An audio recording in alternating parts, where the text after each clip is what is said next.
Most people don't lose their life in one catastrophic moment. They lose it slowly, quietly, every single night, in the hour before they sleep. That's where the damage is done. That's where anxiety compounds, where bad habits calcify, where the version of yourself you're trying to build quietly gets dismantled. Nobody talks about this because it's not dramatic enough, but the night is where your psychology is most exposed. And if you're not intentional about what happens in those final hours, you're basically handing your mind over to chaos and calling it rest. This isn't a video about chamomile tea and gratitude journals. This is about real, structural changes to how you close out your day.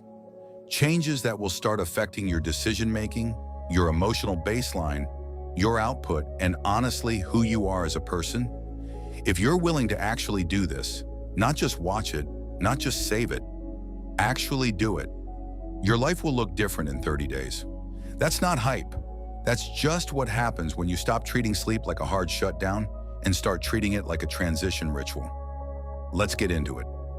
The first thing you need to understand is that your brain doesn't just turn off when you close your eyes. It processes, it consolidates, it encodes whatever emotional and cognitive state you were in right before sleep into your long-term patterns. This is neuroscience, not philosophy. What you feed your mind in the last 90 minutes of your day is what your subconscious marinates in for the next 7 to 8 hours. So if you're doom scrolling, consuming conflict-driven content, replaying arguments, or lying there cataloging every failure from the day, you're not just having a bad night. You're training your nervous system to operate from a threat state, day after day, night after night, until anxiety just becomes your personality and you forget it was ever a choice. The first habit is a complete media severance at least 1 hour before bed. Not dimming your screen, not switching to a calmer playlist, a full stop, phone face down, notifications silent, no YouTube, no Instagram, no news. What you're doing here is giving your prefrontal cortex, the part of your brain responsible for rational thought and emotional regulation, time to come back online after a full day of stimulation. When you're constantly consuming, that part of you never gets to lead. You're running on dopamine residue and reactive impulse. The severance fixes that. The second habit is a brain dump. Every night, before anything else, you write. Not journaling in the precious sense, a raw, uncurated download of everything circling in your head, tasks, worries, half-formed thoughts, things you didn't say, things you're dreading tomorrow. Your brain holds on to unfinished things like a browser with 40 tabs open. It's called the Zeigarnik effect. Your mind obsessively revisits incomplete loops. Writing closes those loops so your nervous system doesn't have to hold them through the night. 5 minutes. No structure required.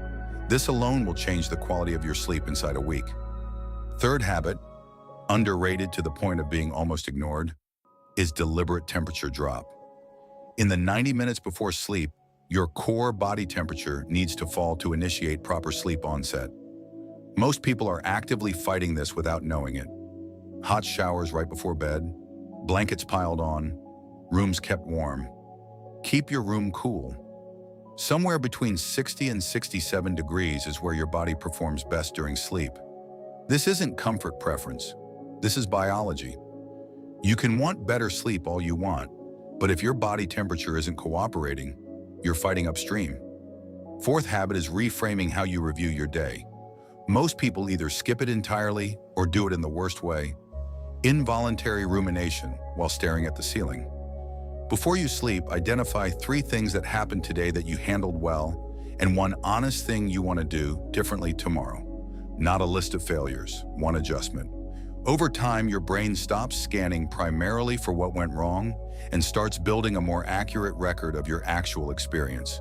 Your confidence changes, your relationship with yourself changes, and you go to bed with a directive instead of a wound. Here's what nobody says enough. The quality of your mornings is almost entirely determined the night before. The clarity you want, the discipline you want, the emotional steadiness you want, it's not built at 5 a.m. It's built at 10 p.m. The morning is just where you collect on the investment. Start investing. Do this for 30 days. Not perfectly, just consistently, and watch what starts to shift.